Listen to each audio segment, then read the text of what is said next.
Vote এলেই বেশ মজার মজার ছবি দেখা যায়। টান টান উত্তেজনায় ভরপুর ২৬-এর নির্বাচন। জ্ঞানেশ কুমার ইতিহাস রচনা করছেন ভোটার যুক্ত করে নয়, ভোটাধিকার কেড়ে নিয়ে। কেন্দ্রীয় বাহিনী এখন রাজ্যের গ্রামে শহরে, তাদের নাকি আবার বাংলা শেখার পরামর্শ দেওয়া হয়েছে।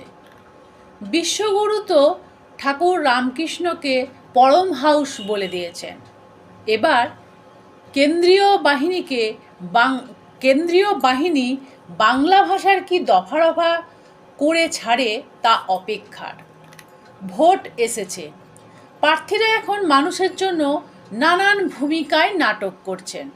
ঢিপঢাপ প্রণাম তো ছিলই, এবারে আলু তুলে দেওয়া, দাড়ি কামিয়ে দেওয়া, মশলা বেটে দেওয়া, আরও কত কি। তা পশ্চিম বর্ধমানেও দেখা যাচ্ছে নিত্য নতুন নাটক।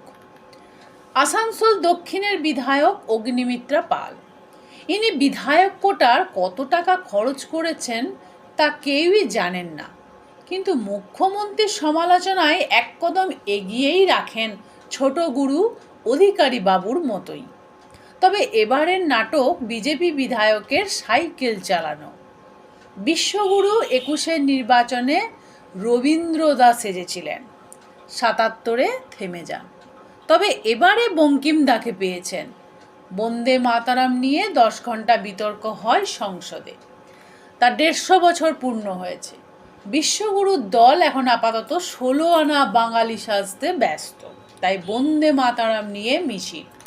অবশ্য দেশের স্বাধীনতা আন্দোলনে এদের ঠাকুরদা থুরি RSS কোনো লড়াই করেনি ইংরেজদের সাহায্য করা ছাড়া। বন্দে মাতারামের ১৫০ বছর পূর্তি হিসেবে মিছিল, আর সেই মিছিলের লোকের নজরে আসতে বিধায়ক অগ্নিমিত্রা সাইকেলে চড়ে মিছিল করলেন। বাকিটা ভিডিওতে দেখুন, বেশ মজা পাবেন। আর গামছা কিনে রাখুন পেটে বাঁধার জন্য। দুর্গাপুরে রান্নার গ্যাস এখন কালোবাজারে ১৫০০ টাকায় বিক্রি হচ্ছে। আচ্ছে দিন আ গিয়া, আব খুশ রহো আর খুশ থাকনে দো।